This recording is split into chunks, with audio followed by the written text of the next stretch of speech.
কি রে, প্রেমে পড়ে যাবি তো? পড়ে তো গেছি। তাহলে এক কাজ কর, তুই ওকে তোর মনের কথা বলে দে। সাইমন, এটা তোমার জন্য। I love you. সরি লাভা, তোমার প্রপোজালটা অ্যাকসেপ্ট করতে পারছি না। কেন? আমি কি দেখতে অসুন্দর সাইমন? লাভা, মোটে এরকম না ব্যাপারটা। আমি একজনকে অনেক বেশি ভালোবাসি, আমি অন্য কাউকে ভালোবাসতে পারবো। অ্যাকচুয়ালি ওর জায়গায় আমি কাউকে বসাতে পারবো। সরি, তুমি রাগ করো না। কাঁদিস না প্লিজ, দেখবি একদিন তোকে ঠিকই খুঁজবে, সেদিন তুই তোর প্রতিশোধ নিবি। আমি এসব কিছু ভুলবো না।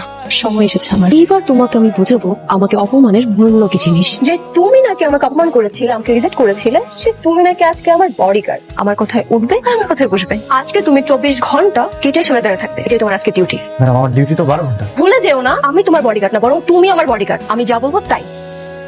এই তো ডিউটি পালন করা, তাই না? ভকিবাজ কোথাকার, বসে সেখানে ঘুমাচ্ছিস তুই? Madam, sorry madam. একদম চুপ, কোনো কথা বলবি না। তোর মতন ছেলে আমার বডিগার্ড হওয়ার কোনো যোগ্যতাই রাখে না। আমি তোকে এখন চাকরি থেকে নোট করে দিলাম, যাবে সব।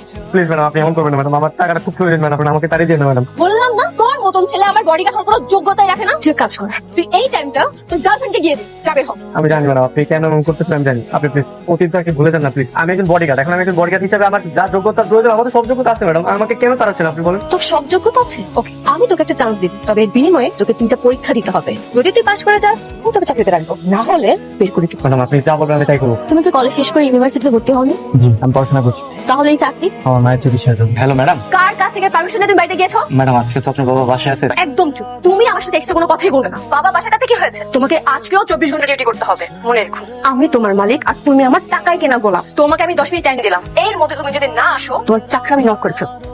সাইমন, তুমি এভাবে দৌড়ে আসছো কেন? ম্যাডাম দেখেছিলেন? লামহা, তুমি এত রাতে সাইমনকে ডেকেছো কেন? বাবা, ও আমার বডিগার্ড। আমার যখন ইচ্ছা হবে তখন আমি ওকে ডাকবো। কেন? এত কিছু আমি তোমাকে এক্সপ্লেন করতে পারবো না। তুমি ওকে বলো নিচে যখন গেট পাহারা দিতে। স্যার, আপনি চিন্তা করবেন না। ম্যাডাম যা বলবেন আমি করবো। কি বরং ঘুমাতে যান।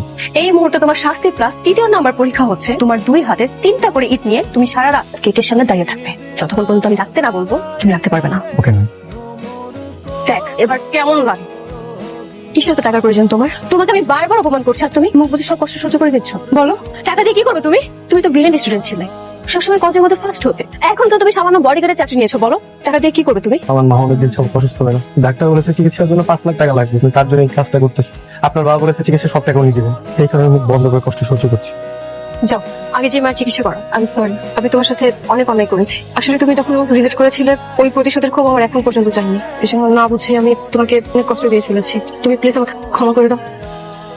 ম্যাডাম আপনি? আচ্ছা, তোমার মা এখন কেমন আছে? আলহামদুলিল্লাহ ম্যাডাম, ভালো। তোমাকে একটা কথা জিজ্ঞেস করি, তুমি যে মানুষটাকে ভালোবাসো, এই মানুষটা দেখতে কেমন, কোথায় থাকে? আমার কাছে পুতুল আর নোটে লেখা নাম্বার অনেক স্মৃতিগুলো আছে। দেখি। কি ব্যাপার, কি হয়েছে তোমার?